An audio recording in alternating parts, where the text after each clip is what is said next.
प्यारे बच्चों कीवी क्या है, भूल न जाना फिर पापा, हरा हरा पाकोला, आइसक्रीम सोडा, या ए खुदा मेरे अब्बू सलामत रहे। ये आपको आज भी याद है। तो आपने तकरीबन कितने कमर्शियल्स डायरेक्ट किए होंगे? मोर देन 1000 कमर्शियल तो वो थे जो मैंने डायरेक्ट किए, मैंने कॉन्सेप्ट किया, मैंने लिखे। ज़्यादा बड़ा चैलेंज होता है क्या ये कमर्शियल्स? 30 सेकंड में दरिया को कूजे में बंद करना, ब्रांड रजिस्टर करना, मैसेज कम्युनिकेट करना, मैसेज कम्युनिकेट करना, प्रोडक्ट हाईलाइट करना, प्रोडक्ट का टाइटल हाईलाइट करना, 5 रुपए की बचत के साथ तो वो भी फ्लैश करना, म्यूजिक को भी लाना, जिंगल को भी लाना, इन सबको एडिट करके 30 सेकंड में बिठाना। हमारे यहाँ शायद ये एक कॉन्सेप्ट जो कि नज़र आता है कि कोई भी प्रोडक्ट नाचे बगैर नहीं बिकेगा। ये तो किसी किताब में नहीं लिखा। बर्गर आप देखते हैं इतना बड़ा बना हुआ, बर्गर दिखाते इतना बड़ा दिखाते हैं, वो इतना बड़ा नहीं होता, कभी खा के देखिएगा इतना सा होता है, आपको ऐसा लगेगा पॉलिश की डिबिया है वो।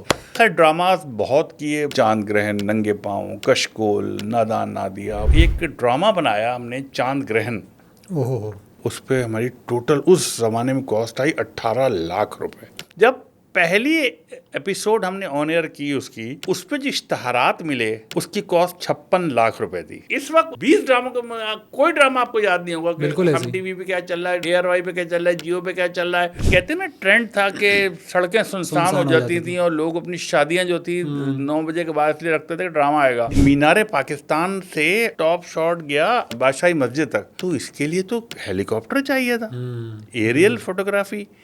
उसके बाद अभी मैंने एक गाना किया है, पूरे लाहौर पे हमें फिरना था, तो इतना सा ड्रोन के था हमारे पास, इतना सा ड्रोन था, मजे से टाइट शॉट बना के देता था वो हमें। तो आपको किसने सबसे ज़्यादा टफ टाइम दिया? किसी एक्टर ने या क्लाइंट ने? आपका फड्डा हो गया हो कि नहीं यार बस? वो क्या नहीं यार, मेरे जो है ना बड़े पैकेट पे 10 रुपए की बचत, तो छोटे पैकेट में 5 रुपए की बचत, ये जरूर बताना होगा, क्योंकि देखो यार बड़ा पैकेट जो लेगा 10 रुपए की बचत, तो छोटा उसको वो लगी हुई होगी। अब हमने जब कैमरा लगाया, नहीं नहीं नहीं नहीं मतलब ये नहीं शूट करेंगे, नहीं पहले हमारा वो वाला शॉट है। नहीं नहीं, अब मैंने कहा आपने इससे क्या सीखा? Sir when we talking about the brand content we have to, वो वहीं लगे उसको जो सीखा हुआ है ना मार्केटिंग एस्पेक्ट में। आप बहुत खवातीन ओरिएंटेड बात कर रहे हैं। कोई मिसाल लड़के पे नहीं कर रहे हैं वरना बैलेंस हो जाए। लड़के बात कर वरना लोग कहेंगे आप खवातीन। नहीं मैं खवातीन को मैं ये नहीं कह रहा। अली हैदर का एक गाना था, जालिम नजरों से तुम ना मुझको देखो मर जाऊंगा। अली हैदर जी, अली हैदर पुराने। मैं एक साहब को जानता हूँ जो 60 लाख रुपए लिया करते थे एक चैनल से टीवी एक शो करने का। उन्होंने वो 60 लाख की नौकरी छोड़ के अपना यूट्यूब चैनल खोल लिया। आज वो 4 से 5 करोड़ रुपए महीना कमाते हैं यूट्यूब से।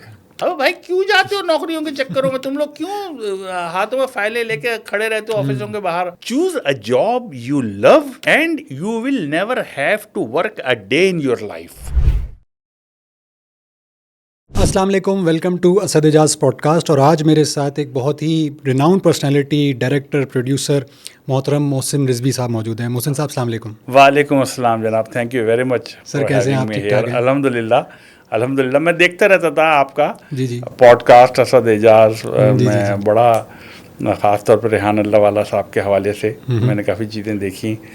रिसेंटली मैं एक प्रोग्राम आपका देख रहा था एयाज खान के साथ जो आपने किया था, वो बड़ा इंटरेस्टिंग प्रोग्राम था। इस तरह ये सब तो आपके साथ लोग काम करते रहे हैं। जी अल्हम्दुलिल्लाह हमारे आर्टिस्ट हैं ये, तो खैर सारे ही आर्टिस्ट हैं। तो सर ये आपका प्रोडक्शन और डायरेक्शन का जर्नी मेरे ख्याल में PTV के गोल्डन पीरियड से शुरू हो रहा है जी, और अभी तक कंटिन्यू कर रहा है। एक्चुअली अगर देखा जाए तो 1988 से बाकायदा हमने आगाज़ किया था। और उससे पहले ये मेरा शौक़ था, एक फिल्मिंग मेरा एक शौक़ था। और जब मैं बल्कि आपको एक बात बताऊं, बहुत पुरानी बात है ये, जब मैं कॉलेज में पढ़ता था, फर्स्ट ईयर के अंदर था, तो मैं टेलीविज़न पर अज़ान देखता था कि टेलीविज़न पे उस ज़माने में अज़ान आती थी। और तो वो अज़ान को मैं सिर्फ ये होता था कि मैं देखता था एक मीनार था जो नज़र आता रहता था, उस पर अल्लाहु अकबर अज़ान चलती थी, ईशा की अज़ान होती, तो मैं देखता था। और मुझे ये होता था कि इतना ज़बरदस्त ट्रांसमिशन टाइम है इनके पास, 8 बजे रात का अज़ान, मगर अज़ान में कोई जिद्दत नहीं है, कोई चीज़ें क्रिएटिविटी नहीं है। और ये इसके अंदर एक बिल्कुल एक साइलेंट सी एक चीज़ चल रही है, लिखा हुआ आ रहा है। तो मेरे पास इक्विपमेंट कैमरा होता था अपना। मेरे वालिद साहब ने मुझे एक WP 100 कैमरा ला के दिया था नेशनल का।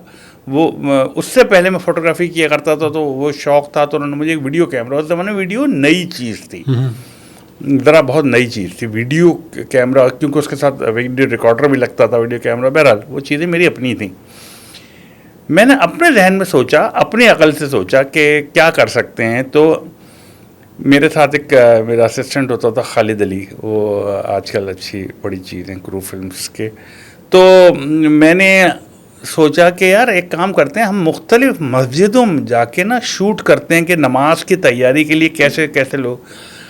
आप यकीन करें, हम सुबह 6, उस ज़माने में कोई 5 बजे से पहले गर्मी होती थी तो फजर होने वाली होती थी। ठीक है।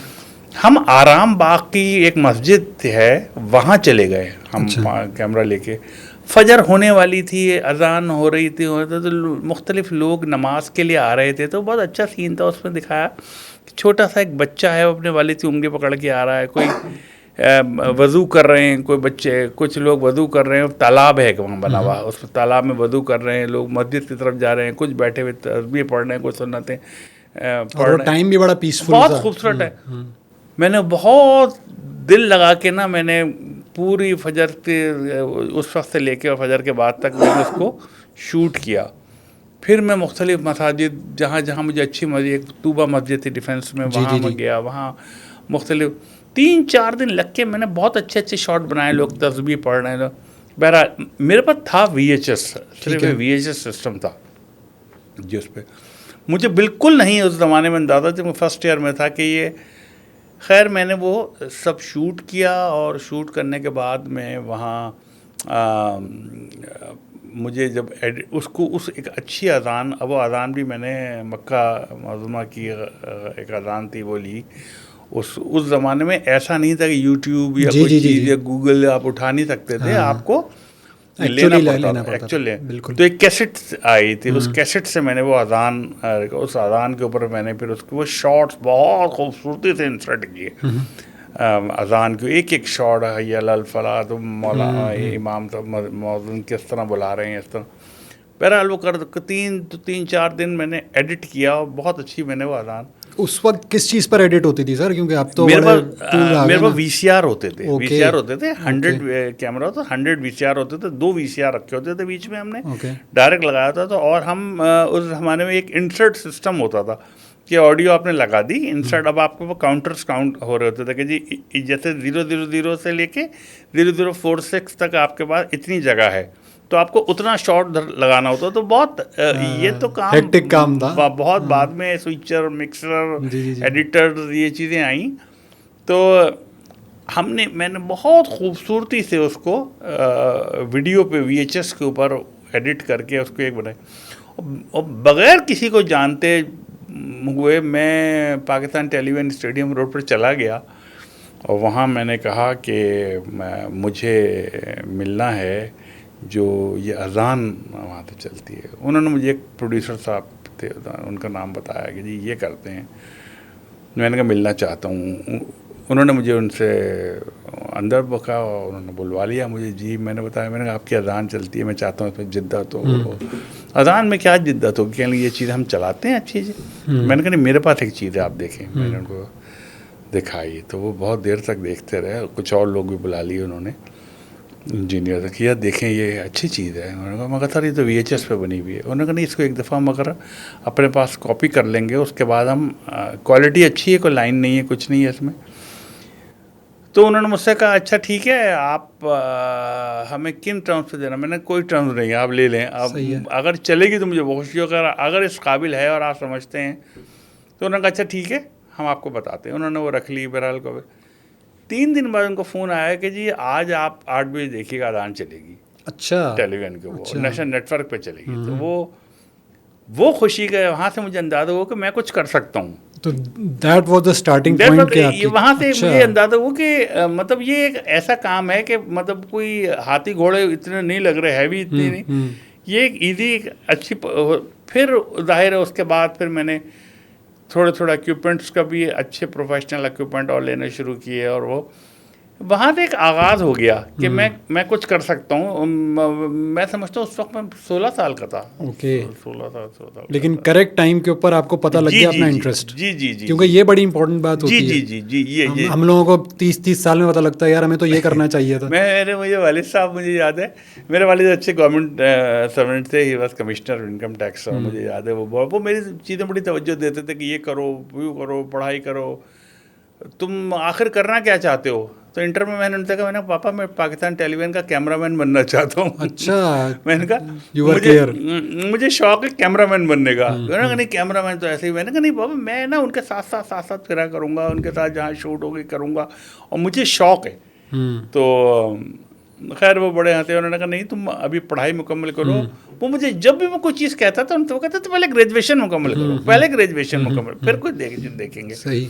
मगर खैर अल्हम्दुलिल्लाह उसके बाद से तो फिर सिलसिला हमने बनाया, टेलीविज़न, मुख्तलिफ चैनल पाकिस्तान। उस ज़माने में पहली दफ़ा एक पाकिस्तान PTV से हट के एक चैनल आया था NTM, जी बिल्कुल, नेटवर्क टेलीविज़न जी मार्केटिंग, बिल्कुल, ताहिर खान साहब का। जी। तो वो अच्छा, वहाँ हम एक एडवर्टाइजिंग इंटरफ्लो के साथ काम किया करते थे, तो उनका ही चैनल था वो। अच्छा, जब वो चैनल आ गया तो उसमें सॉफ्टवेयर चाहिए थे, तो उनको ज़रूरत थी। वहाँ हमें एक फ्री हैंड मिला काम करने का, क्योंकि वो एक चैनल था, कोई रिस्ट्रिक्शंस नहीं थी, अच्छी चीज़ें पोजीशन। तो पहली बार जो एक ड्रामा बनाया हमने, चांद ग्रहण, ओहो, वो एक ऐसा ड्रामा था उस ज़माने में। इतने पहली बार हमने ये ट्रेंड दिया मिलके, सब डायरेक्टर्स प्रोड्यूसर के, हम ना इसको बजाय ये कि स्टूडियो में फ्लोर पे शूट करने के, हम इनको ओरिजिनल लोकेशंस पे शूट करें। अच्छा, ये पहली दफ़ा हमने। अच्छा। पाकिस्तान टेलीविजन में ऐसा नहीं होता था। पाकिस्तान में फ्लोर होता था, studio 1 A B C D, studio D सबसे बड़ा। वहाँ आप फ्लोर पे आपने अगर बड़े बड़े प्रोग्राम 50-50 देख लें या कोई भी देख लें, कुछ नहीं होता था, एक दीवार लगी होती थी। आपके फ्लोर ज़्यादा अच्छा बड़ा है, एक दीवार लगी, वहाँ खड़े होकर काम कर रहे हैं। वो इस्माइल तारा भी बोलने माजी, वो कंटेंट होता था। तो वो कोई हमने कहा नहीं, अगर एक वडेरा है और उसका शानदार घर दिखाना है, तो वो शानदार घर उतना ही बड़ा होना चाहिए, फिर उतना ही बड़ा घर होना चाहिए, उतना ही सामान लगा होना चाहिए, उतने लविश होना चाहिए वो। अगर किसी की हवेली है तो हवेली ऐसी। चांद ग्रहण वो शफी मोहम्मद शाह, फरियाल गौहर, जी उनका था, बिल्कुल सोहेल असगर था। हाँ, अपने वक्त का वो बहुत ही पॉपुलर ड्रामा था। जी बिल्कुल। तो खैर वो चीज़ें, अच्छा फिर फैसिलिटीज़, मतलब इस तरह होता था कि एक दफ़ा मुझे याद है, मैं जा रहा था तो वो ये अल्लाह वाली चौरंगी के पास उस दिन हमारी शूट चल रही थी। तो वहाँ मैंने देखा एक बहुत शानदार टोयोटा सेरा एक कार है खड़ी, लड़का यंग सा उतरा, उसमें वो गाड़ी के दरवाजे यूँ खुलते थे, ऊपर की तरफ खुलते थे, और वो स्पोर्ट्स कार थी बड़ी। मैंने ऐसे ही जाके उससे कहा, मैंने कहा मुझे एक ड्रामे का एक सीन शूट करना है, कि उसमें दिखाया हमारा हीरो जो उतरता है और वो बड़ी शानदार कार से उतरता है और वो जाता है।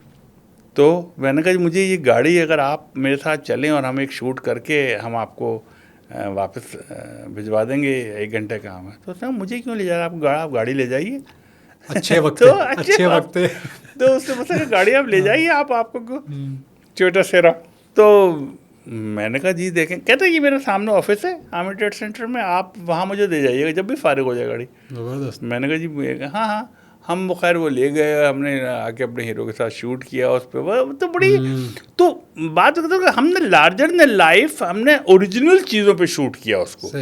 ओरिजिनल हवेलियाँ, ओरिजिनल बंगले, ओरिजिनल ऑफिसेज, शानदार ऑफिसेज, शानदार लग्जरी कार वगैरह। तो लोगों को एक नया एक ट्रेंड मिला कि यार ये भी हो सकता है। You were the Pioneer for the location based original location पर शूट करना, ओरिजिनल तमाम ओरिजिनल चीज़ों पे शूट करना। तो वो पहले में लोगों को ज़रा खुली चीज़ें लगी कि यार कोई फ्लोर नहीं है, कोई दीवार नहीं लगी हुई, अगर कोई उसका इम्पैक्ट हवेली पे बात कर रहा है तो वो तो भाई हमें याद है निसार पगामाला साहब होते थे, पगामाला हाउस होता था, हमने शूट किया था। तो उनके तो क्रिस्टल्स ही लाखों रुपए के पीछे रखे हुए थे, जो क्रिस्टल्स जहाँ वो बंदा बैठ के शफी शाह बात करता था, तो वो तो लगता था। अब उतने अगर आप टीवी के लिए शूट कर रहे हैं तो प्रॉप्स ही अगर आप तो इतनी तो प्रॉप्स ही नहीं कर सकते स्टूडियो, मतलब जो सेट डिज़ाइनर के पास होते हैं मखसूस साहब को इतना सामान ही नहीं होता था कि इतना कुछ लगा सके।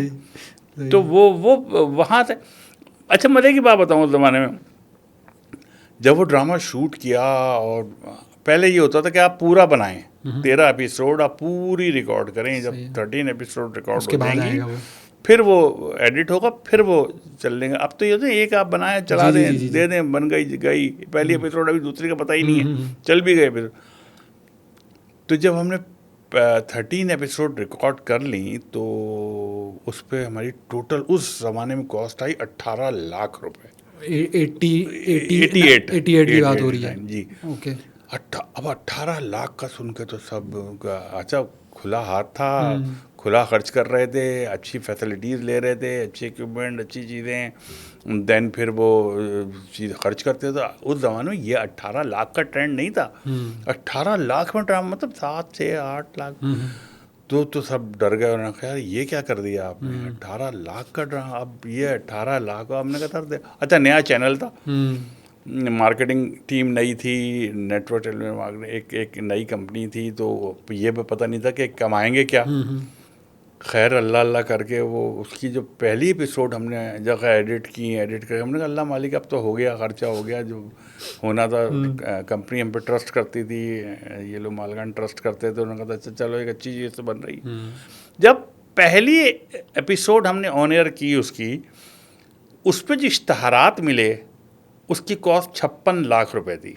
जो हमें ऐड आए 56 लाख रुपए के ऐड आए हमारे पास। और फिर आखिरी किस्त तक तो ये हालात थे कि बड़े बड़े लोगों की सिफारिशें आती थी कि जी पैसे तो देंगे ही, ऐड लगा दें, क्योंकि 50 मिनट का ड्रामा होता तो 52 मिनट के ऐड होते थे।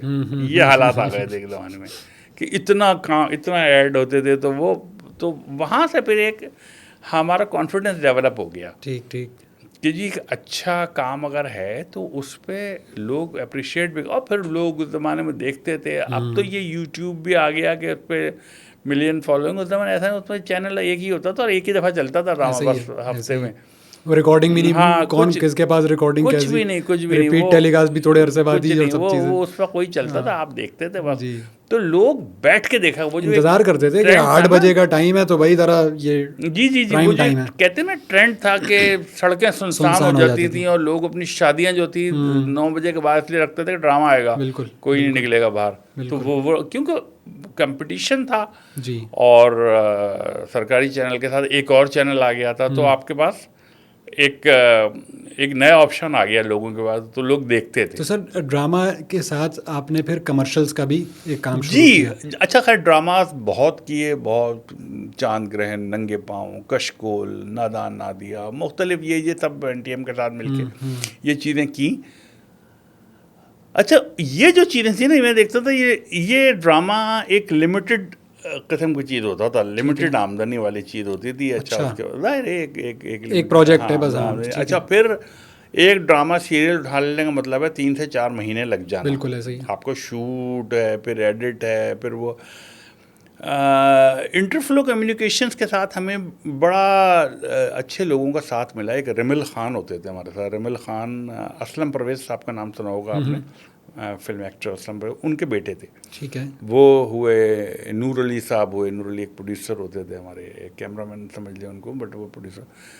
ताहिर खान साहब खुद एक बहुत थी क्रिएटिव सलाहियत की शख्सियत, सीमा ताहिर खान जो उनकी मिसेस थी, वो इंतहाई क्रिएटिव, मतलब वहाँ से हमें ये होता था आइडिया कमर्शियल करना शुरू किया। फिर हमने छोटे छोटे कमर्शियल, बाटा बाई चॉइस का एक कमर्शियल बनाया। बाटा का एक बहुत नॉर्मल एक ज़माने में कमर्शियल चल रहा था कि जी बाटा, एक ट्रेंड दिया, पहली दफ़ा रिवर्स शॉट्स दिए, पहली दफ़ा फास्ट कटिंग दी, फास्ट एडिटिंग दी। अगर वो कमर्शियल आप देखें, मैं आपको दिखा उस वक्त के हिसाब से वो हो फास्ट कटिंग, वो वहाँ से एक ट्रेंड। अच्छा जो टीवी देखने का दौर था ना, मैं समझता हूँ वो आया है, मतलब जो बच्चे लोगों को बैठ के ऐड देखा करते थे टीवी पे, ऐड, वो था 70s का दौर। अच्छा। 73, 74, 75 कोई तो मतलब जो होता था बच्चों को ऐड याद है, प्यारे बच्चों कीवी क्या है, ये सारे, या भूल न जाना फिर पापा,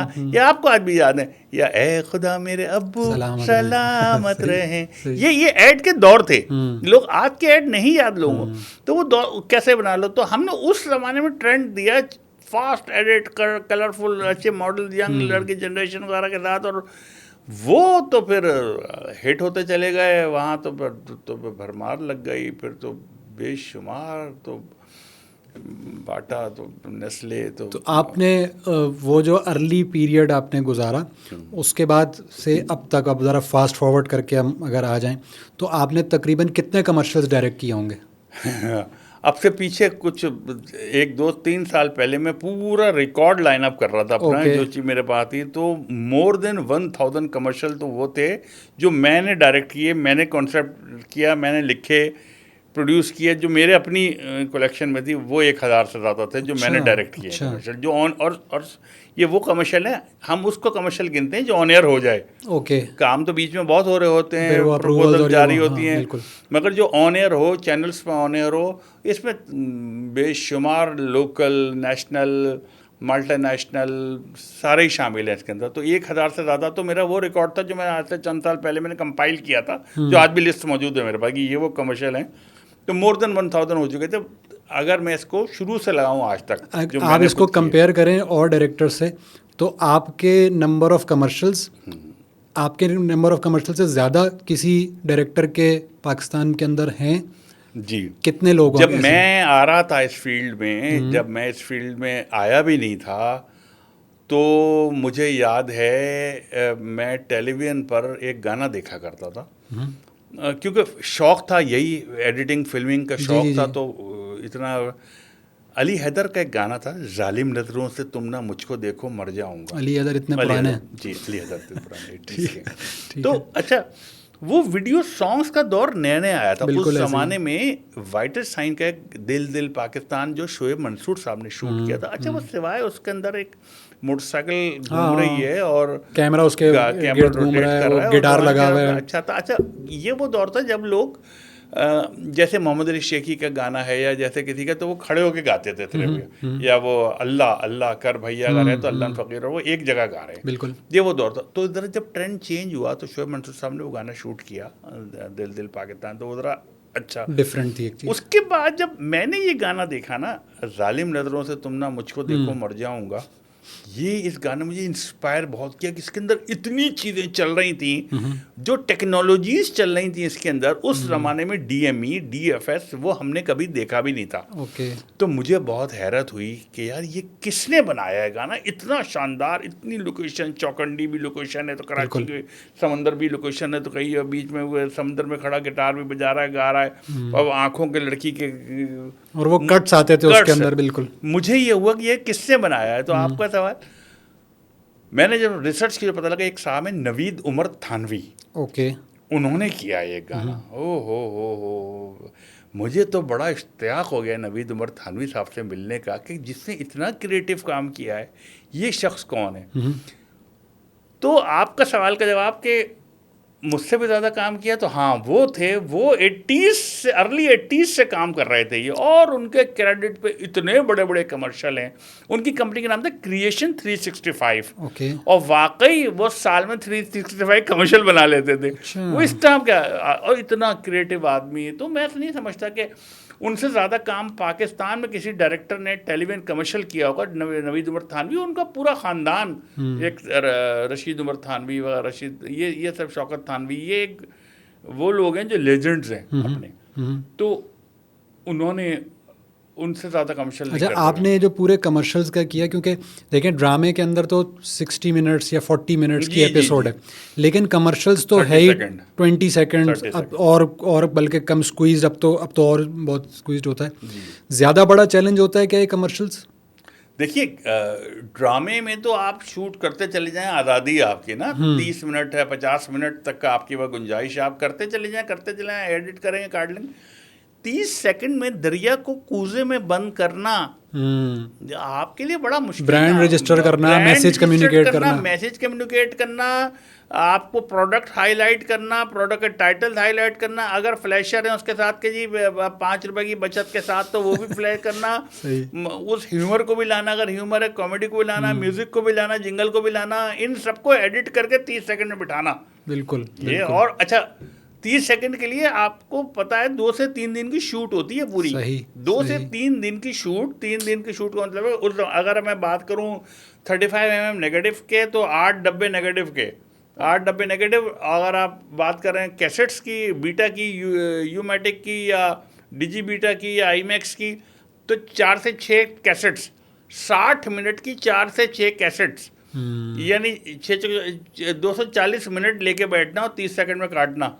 तो आप सोचिए, और मैसेज भी आपको पूरा डिलीवर हो। तो ये एक चीज़ ऐसी होती थी, लेकिन चैलेंजिंग काम करने में ही मज़ा है। यही तो मज़ा आता था, उसी में तो फिर मज़ा आता था। हमें पता होता था अच्छा कि बाद में अर्ली मॉर्निंग की शूट भी है, सूरज निकल रहा है, सूरज निकलने के बाद आपको शूट करना है, ये बात होता।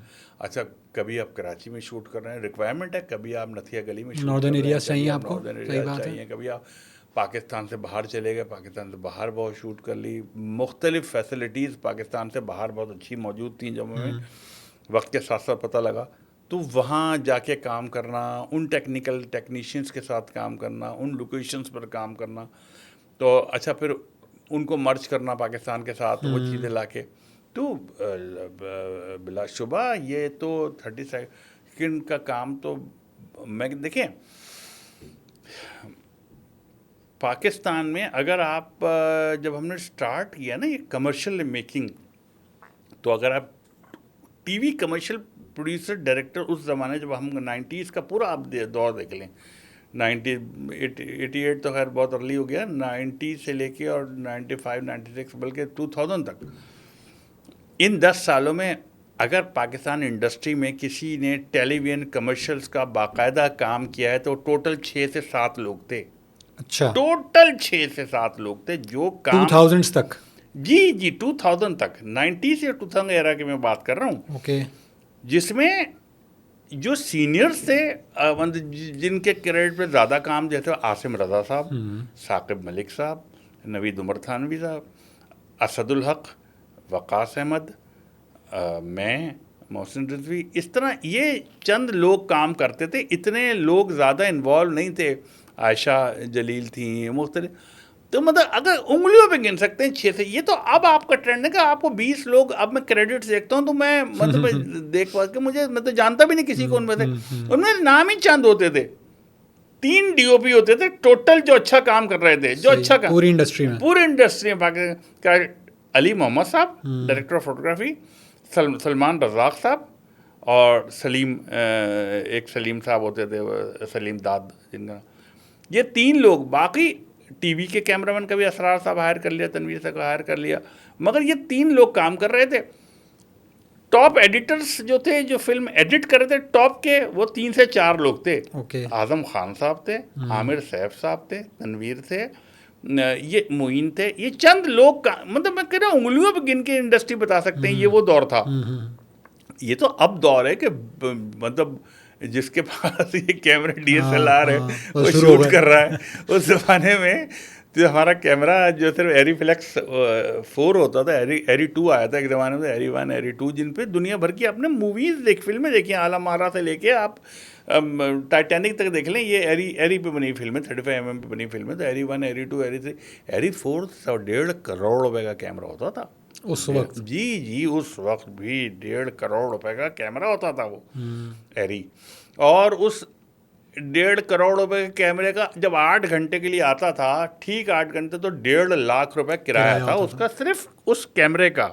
उस कैमरे का बाकी लवाजमात उसके अलग थे। डीओपी अलग चार्ज करता था पैसे, 1.5 लाख रुपए कम से कम वो डीओपी अगर सलमान रज़ाक को ले लिया, अली मोहम्मद को ले लिया तो 1.5 लाख रुपए वो चार्ज। लाइटिंग जो आ रही है वो लाइटिंग जो एरी के हिसाब से आ रही है वो HMI लाइटें आ रही हैं, 6K की, 4K की, 2K की, 3, उनके पैसे अलग हैं। जो ट्रैक ट्रॉली आ रहा है उसके किराए अलग हैं। जो जितनी भी गैजेट्स, ये तो अब गैजेट्स मैंने देखा है जो बड़ी बड़ी चीज़ें, जी इतना था GoPro आ गया, वो आपने शूट कर लिया, 4K भी शूट कर रहा है, 4K 6K शूट कर लेते हैं आप, या ड्रोन ले गया, उड़ गया हवा में जाके, उसने आपको। मुझे याद है एक दफ़ा एक डॉक्यूमेंट्री शूट कर रहा था, उस डॉक्यूमेंट्री में मुझे एक शॉट ऐसा चाहिए था कि मीनार पाकिस्तान से लेके बादशाही मस्जिद तक का एक शॉट ऊपर से आया, वो पाकिस्तान का मुझे एक वो इमेज था उसका दिखाना का। अब वो शॉट टॉप से चाहिए था मुझे, कि ये मैं बात करूँ अर्ली 90s की, कि जी मीनार पाकिस्तान से और टॉप शॉट गया बादशाही मस्जिद तक, तो इसके लिए तो हेलीकॉप्टर चाहिए था, एरियल फोटोग्राफी। एक ही एरियल फोटोग्राफर निसार मिर्ज़ा साहब, पूरे पाकिस्तान में एक photographer Nisar Mirza, aerial photography. अभी भी टेलीविजन पे आप कोई नाम देखेंगे उसके आएंगे, उनके आ रहे होंगे वो ज़माने के। हमने हेलीकॉप्टर हायर किया, हमने निसार मिर्ज़ा साहब हायर किए, हमने 35 mm का एरीफ्लेक्स 4 कैमरा हायर किया उनके। तो वो कैमरा हेलीकॉप्टर के अंदर लगता था, एक सुराख से बाहर आता था, और एक शॉट लेने के लिए कि यहाँ से वहाँ तक वो सीधा चला जाए, तो कई, मेरे ख्याल है मैंने कोई 12 चक्कर तो लगवाए होंगे उस हेलीकॉप्टर पायलट से, कि यार दोबारा वो हिल गया। अच्छा, क्योंकि हम देख रहे थे वीडियो असिस्ट होता था उसके साथ, एक जो जा रहा है नहीं दोबारा आएंगे, नहीं जी वो एंगल हो गया था। अच्छा, जो उसकी अपनी टेक्निकलिटी हेलीकॉप्टर की, अपने मसाइल कि वो किस तरह से मार, कितने नीचे आ सकता है, कितना, तो ये उसके बाद अभी मैंने एक गाना किया है, तो वही मसला था, पूरे लाहौर के ऊपर हमें, ये तो बादशाही पूरे लाहौर पे हमें फिरना था, तो इतना सा ड्रोन के था हमारे पास, इतना सा ड्रोन था, इतना सा उसका एक बंदा था, कंट्रोलर था, एक कार थी मेरी जिसमें मेरे साथ बैठा होता था वो, ये बॉस ड्रोन ऑपरेटर कहाँ से उड़ाना है, आजा भाई यहाँ से। और हम रोड पे खड़ी करते थे।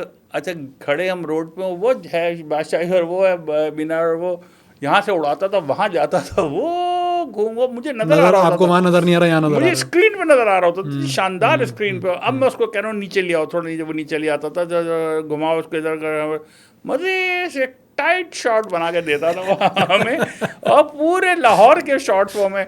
मैंने कहा यार कमाल है, मतलब हमने लाखों रुपए इस शॉट पे खर्च किए, तो वो इस काबिल नहीं था, वो शॉट इतना अच्छा शॉट नहीं था जितने ये शॉट अच्छे बन गए। पहले मुझे याद है नाटक रंगा आ रहा है ना, अगर तो वो भी आप देख रहे हैं, वाओ साओ आ रहा है, आप वो भी देख रहे हैं। 4 बजे हमारे घर टीवी, 5 बजे शायद खुलता था टीवी, 5 बजे टीवी खुलता, 5 से पहले कुछ नहीं आता था टीवी पे, 5 बजे तक बंद। हम उससे शुरू, ब्लू रेड लाइंस आती थी, ब्लू रेड लाइन गाने आ रहे होते गाने, फिर वो एक खास सिग्नेचर टोन होती थी जी की, वो सिग्नेचर ट्यून आती थी, वो आती, बहुत देर तक चलती रहती थी। अब सब बैठे होते थे टीवी के सामने कि अब आएगा, बिल्कुल।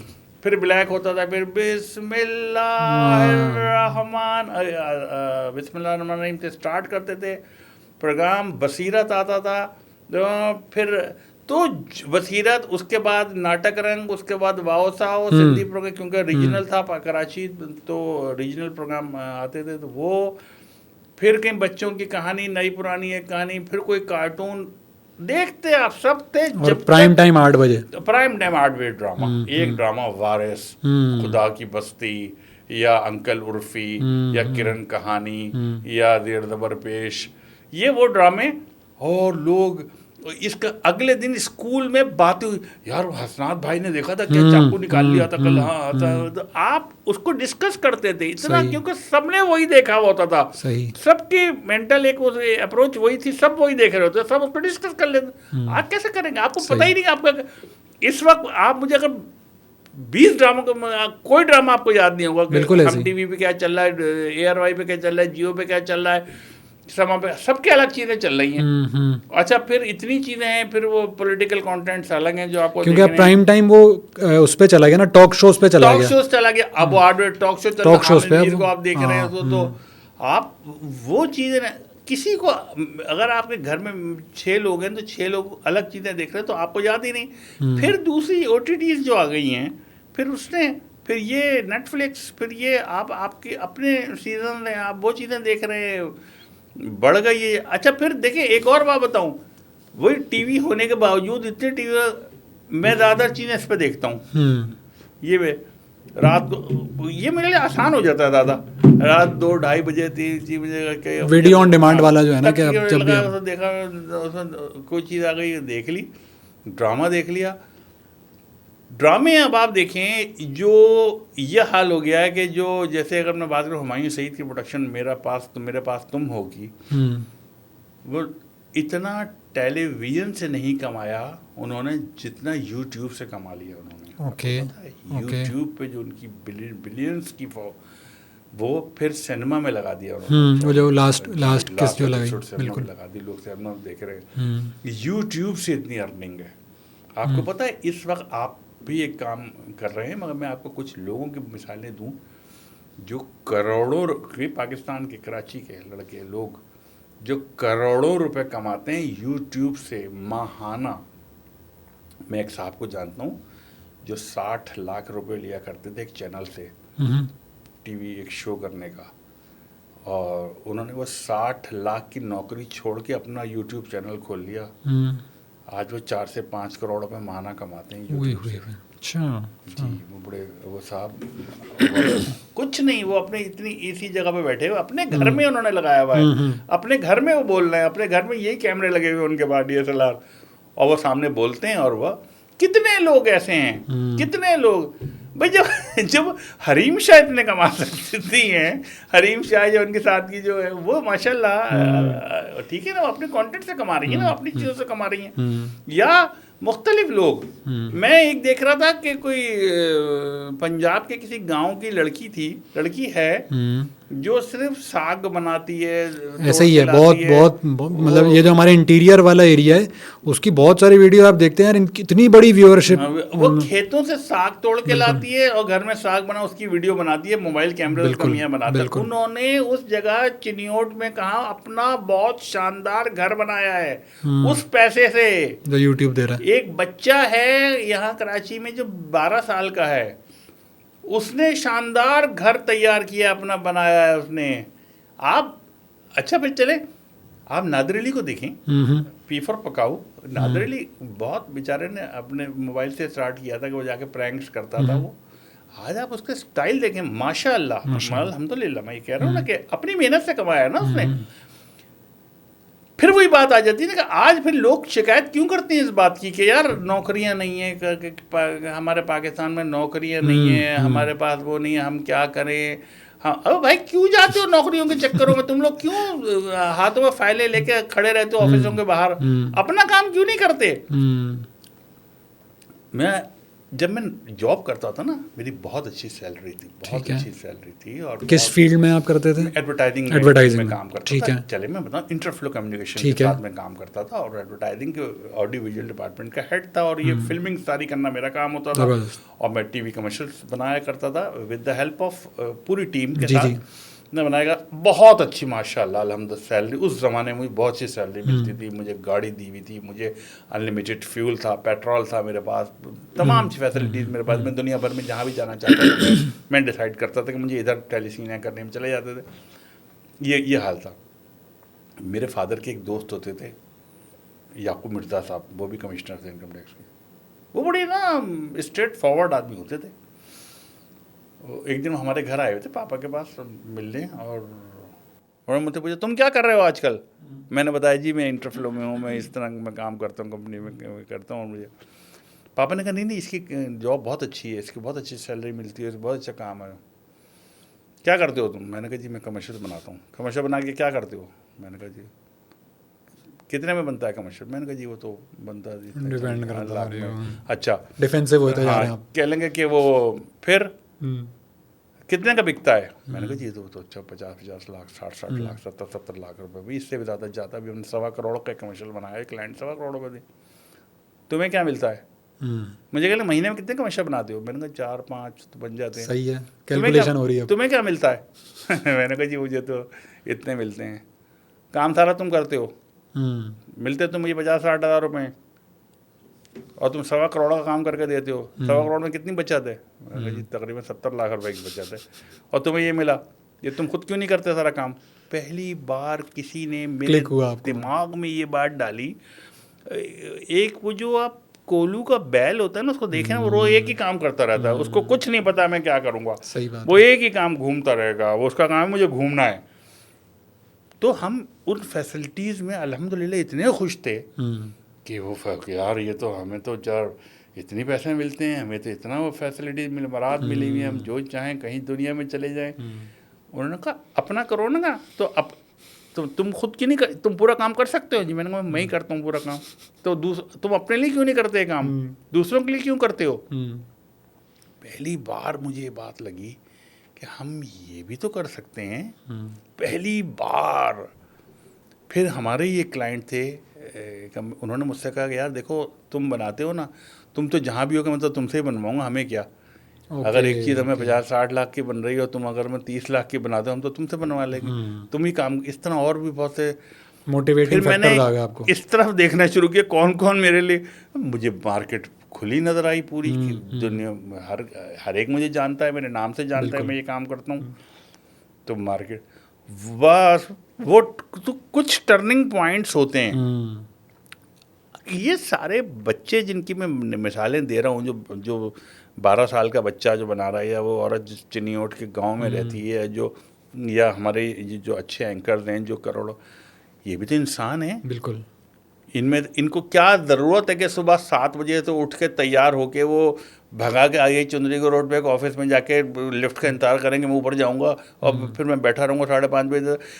हमारा एक, मैं 25 साल 27 साल से मैं स्टैंडर्ड चार्टर्ड बैंक का मैं एक कस्टमर हूँ, उनका कॉर्पोरेट कस्टमर। मैं, मेरी कंपनी भी मेरा वो, तो 96 से हूँ। तो मैं दोस्ती आए, वहाँ एक साहब हैं,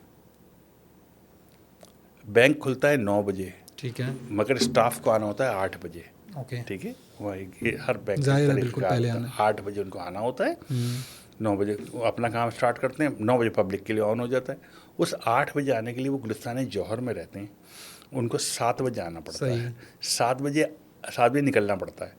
7 बजे निकलने के लिए उनको 6 बजे उठना पड़ता है, ताकि फ्रेश हो, नहा लें, नाश्ता करें। आपने उनको मशवरा नहीं दिया? सुनिए ना, वो 6 बजे उठते हैं, 7 बजे निकलते हैं, 8 बजे पहुंचते हैं, 5 बजे बैंक बंद हो जाता है, 5:30 बजे बैंक बंद हो जाता है, मगर उसके बाद क्लोजिंग वो 8 बजे तक उनको ऑफिस में बैठना होता है, काम करने होते हैं जो अदर देन वर्क होते हैं। जो मैंने उनसे सुने, 8 बजे के बाद 8:30 बजे घर से निकलते हैं, 9 साढ़े 9 बजे तक, 10 बजे घर पहुंचते हैं। कहते हैं बीच में रास्ते से कुछ चीज़ें लेते जाता हूँ, जैसे मैंने सुबह नाश्ते के लिए चाहिए। 10 बजे मैं घर पहुंचता हूँ, बीवी बच्चे के साथ खाना खाता हूँ। मोहसिन साहब, मैं 11 बजे से पहले सो जाता हूँ, मुझे नींद आ रही होती है, मुझे 6 बजे उठना होता है, मैं सो जाता हूँ। फिर उसमें कह लेंगे बस, फिर ये मेरा ये 25 साल से तरीक़ा है उनका। इतवार का दिन उनको एक छुट्टी का मिलता है, तो कहने के इतवार मोहसिन साहब, फिर हम जो घर के काम हमारे रुके हुए होते हैं पूरे, कपड़े धोना, लॉन्ड्री करना, चीज़ें करना, ग्रॉसरी लाना, चीज़ें हम ये करते हैं, बस फिर हम जल्दी सो जाते हैं क्योंकि हमें उठना होता है। तो ये कोलू के बैल की लाइफ जो आप गुजार रहे हैं, उन लोगों को जो नौकरियां कर रहे हैं, जो बेचारे 9 बजे आ जाते हैं ऑफिस, 8 बजे आ जाते हैं और शाम को 7 बजे तक एक ही जगह बैठे रहते हैं, अगर उनका उठा के देखें, ज़िंदगी जब ख़त्म होगी और उनका हासिल देखें, क्या मिला? कुछ नहीं यार, बस मैं आते थे उसके बाद। और भाई, अल्लाह ताला ने जो रिज़्क़ आपके नसीब में लिखा हुआ है ना, वो तो आपको मिल के रहेगा, वो तो आप याद रखिएगा, वो तो आपको मिलेगा। इसके लिए तो कोई वो नहीं है।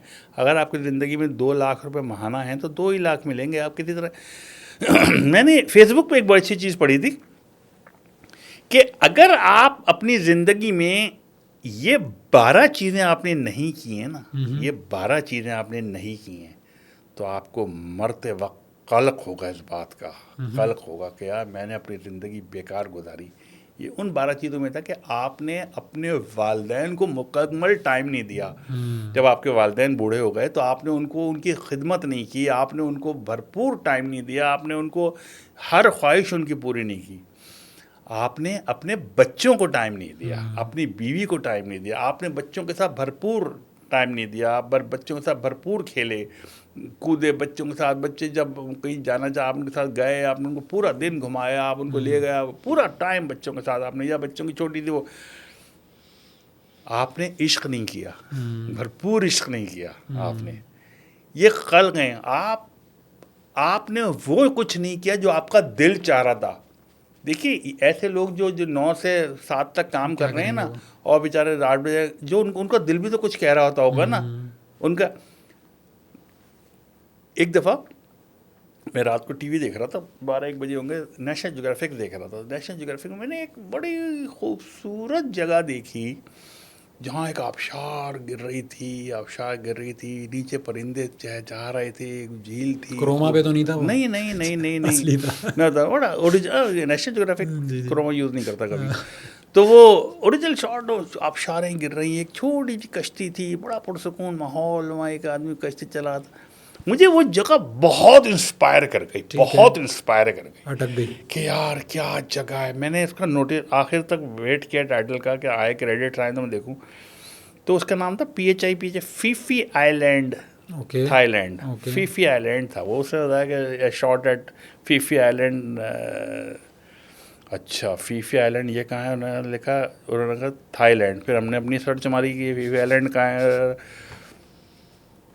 अगले ही हफ्ते हमारे एक क्लाइंट के साथ मीटिंग चल रही थी, उनको एक जूसिस की फिल्म शूट करनी थी। तो उन्होंने कहा ये था, हमने कहाँ करेंगे, मैंने कहा सर बात सुने, ये चीज़ें पुरानी हो गई, यहाँ वहाँ इधर करना, अब थाईलैंड। मैंने कहा इसको कहीं बाहर शूट करते हैं। और करेंगे कहाँ? मैंने कहा सर देखिए, मैंने उनको लोकेशन बताई, इस तरह आबशार गिर रही हो, गरी हो। कह रहे ऐसे कहाँ मिलेगी सर? मैंने कहा सर मुझे पता है ना कहाँ है, मैंने देखी भी। कह रहे कहाँ है? मैंने एक जगह है फीफी आइलैंड, थाईलैंड में। तो ये वहाँ शूट। अच्छा आप कॉन्फिडेंट? अच्छा क्लाइंट उनका इतना मैंने काम किया हुआ था, कॉन्फिडेंट से उनको पता है। मैंने कहा सर वो ये चीज़ वहाँ मिल जाएगी। मैंने मिल जाएगी। अगले हफ्ते हम अपने पसंदीदा क्रू के साथ, हमारे लोगों के साथ, हम फीफी आइलैंड में मौजूद थे।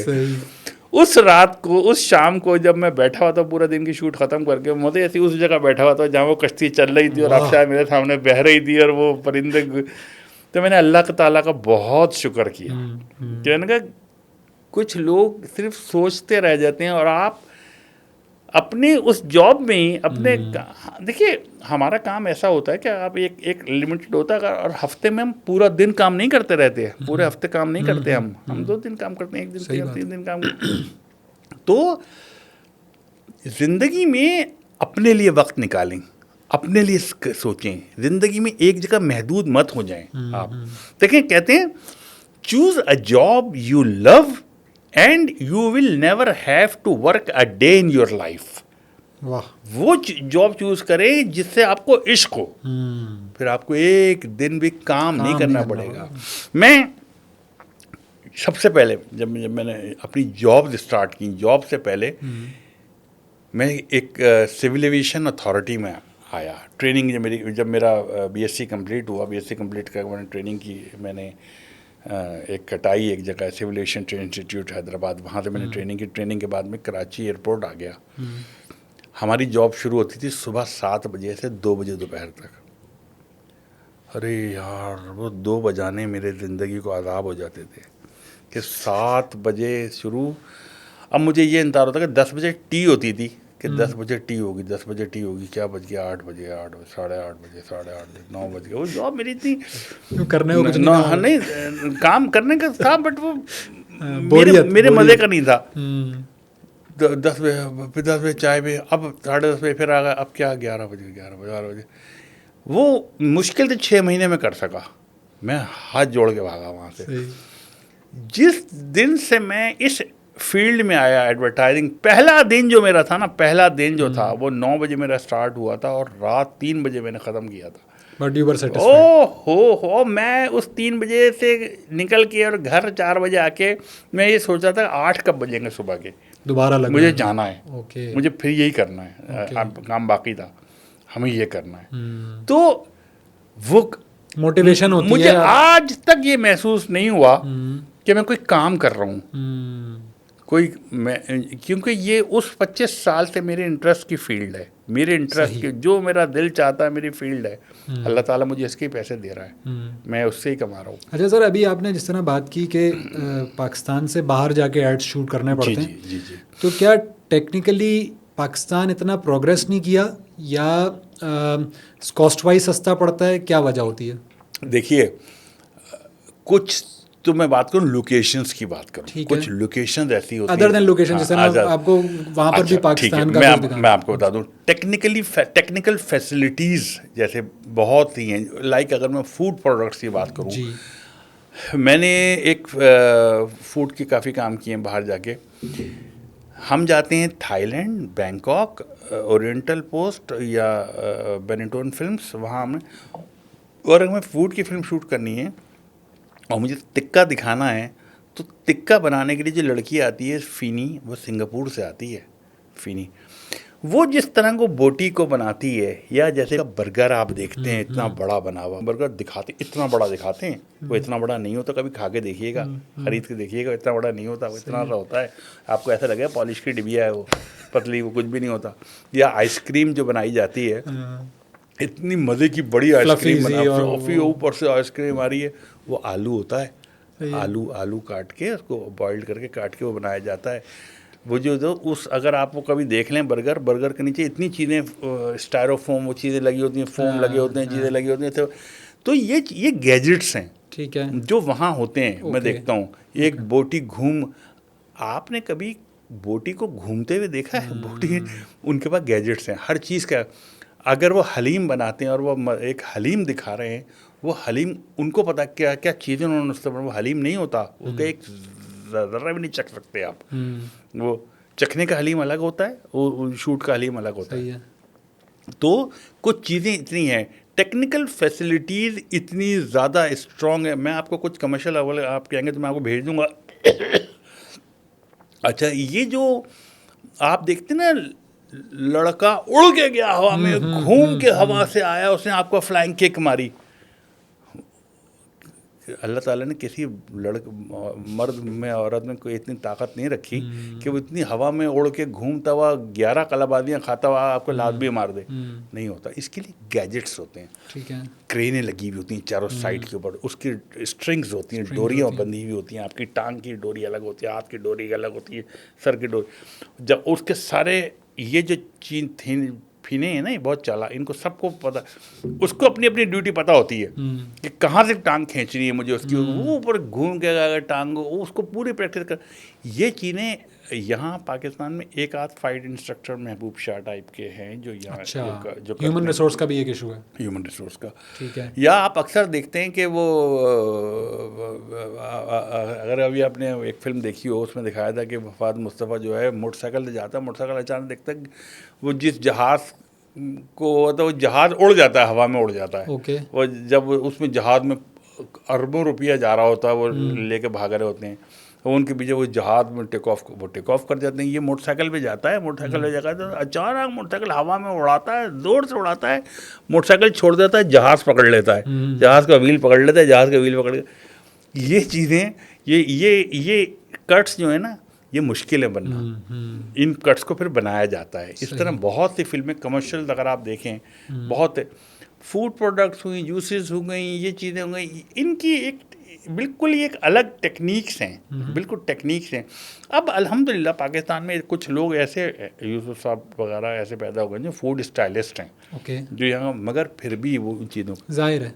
दूसरे, जिस वक्त 35 mm पे फिल्म शूट होती थी ना, अब 35 mm ऑब्सलीट हो गया है। ओके। जिस वक्त 35 mm पे फिल्म शूट होती थी, उस वक्त उस नेगेटिव होता था ना, वो नेगेटिव या तो यहाँ इंटरनेशनल स्टूडियो में धुलता था, तो वो तो बेचारा बहुत ही, फिर आपको नेगेटिव आपको टेलीसीनिया करने पड़ते थे, तो कलर ग्रेडिंग करने पड़ते। टेलीसीनिया की जगह वीडियो पे कन्वर्ट, और उसके बाद कलर ग्रेड करना कि आपका जो स्किन है, आपकी स्किन टोन कैसी आ रही है।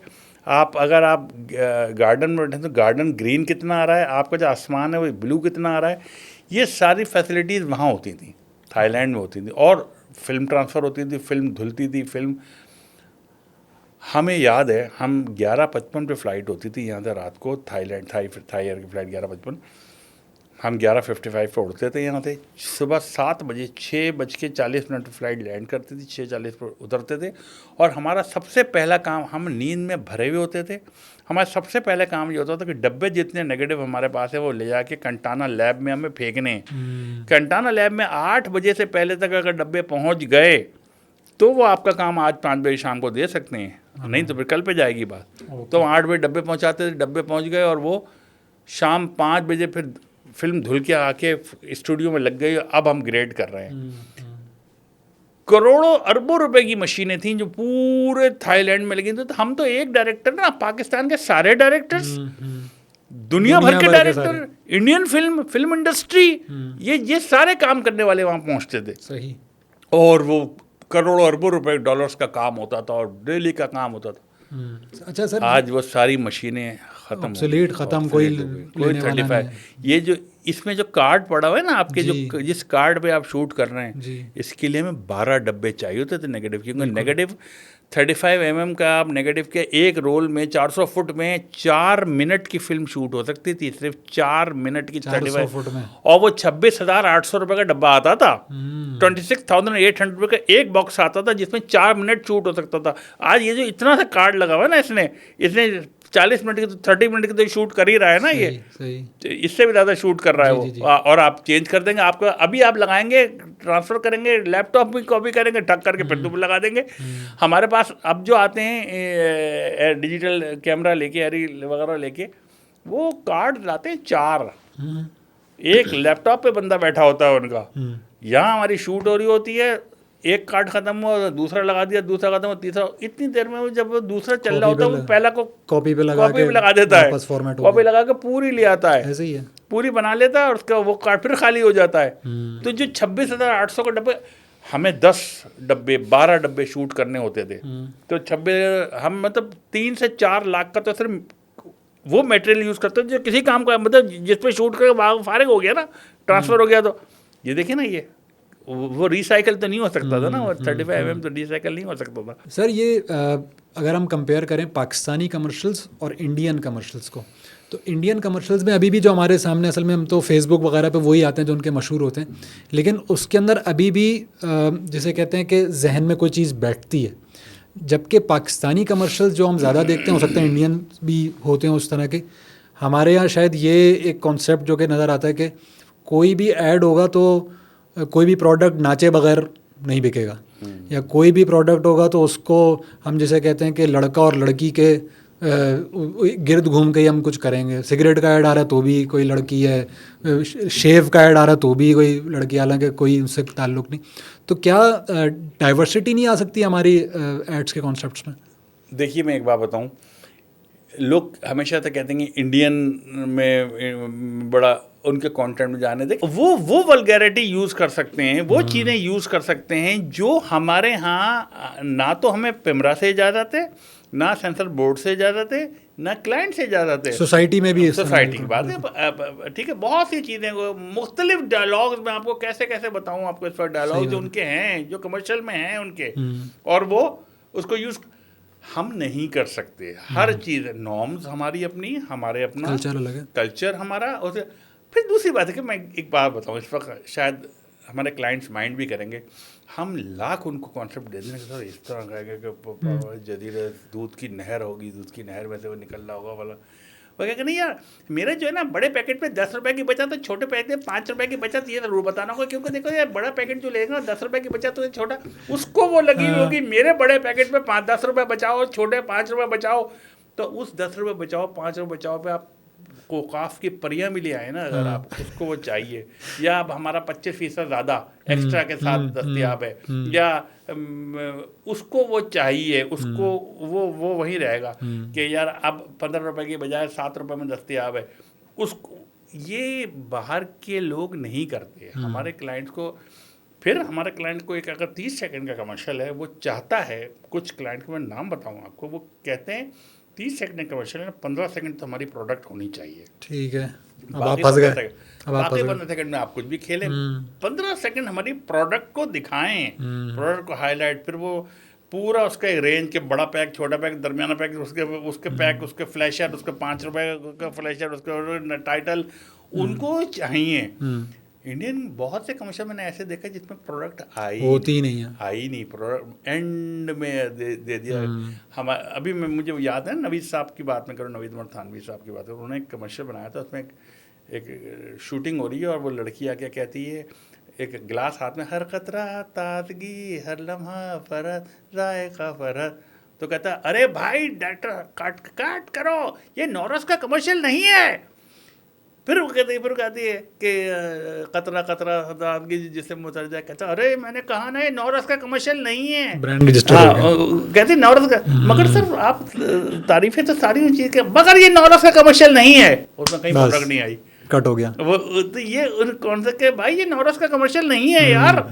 तो इस तरह के इंडिया तो पे बहुत ही, मगर हमारे यहाँ डिस्ट्रिक्शन बड़ी से बड़ी MNCs की बात करें, मल्टीनेशनल कंपनीज की बात कर लें, वो भी चाहते यही कि प्रोडक्ट हाईलाइट, प्रोडक्ट पे बात करें। अगर लड़की भी घूम रही है ना तो उसके साथ प्रोडक्ट। अच्छा फिर ये जो आप बात कर रहे हैं ना डांस वगैरह, ये कुछ चीज़ें ऐसी हो जाती हैं जो चल सुचल हो जाती हैं कि यार अगर एक चीज़ हिट हो जाए बस भेड़ चाल, हाँ भेड़ हिट हो गई था।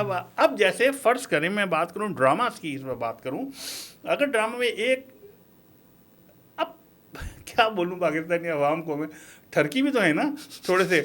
अब अगर ये हो गया कि ससुर का दिल आ गया बहू पे, अब वो ससुर बहू पे लाइन मार रहा है, ड्रामा चला है ना, ससुर बहू पे लाइन मार रहा है, या जो बीवी है वो बहनोई पे फिदा हो गई है, उसका बहनोई से चक्कर चल गया और बहनोई की लाइन भी मार रही है, या अगर वो, तो भाई आप क्यों पसंद, उसको लोग पसंद कर रहे हैं, उस ड्रामे को देखा जा रहा है, उसको जब आप देखा जा रहा है तो TRP बन रही है, TRP बन रही है तो उनको हो गया ये कंटेंट ज़्यादा स्ट्रांग था। या एक ज़माने में आ गया कि बीवी को मारो, बीवी को मारो, बीवी मजलूम है, बीवी मजलूम, बीवी रोएगी, वो रोती हुई ही पूरी 13 एपिसोड रोती खुश हैं लड़कियां, हाँ यार पिट रही है इसको, इसके साथ इमोशनल कंटेंट, इमोशनल।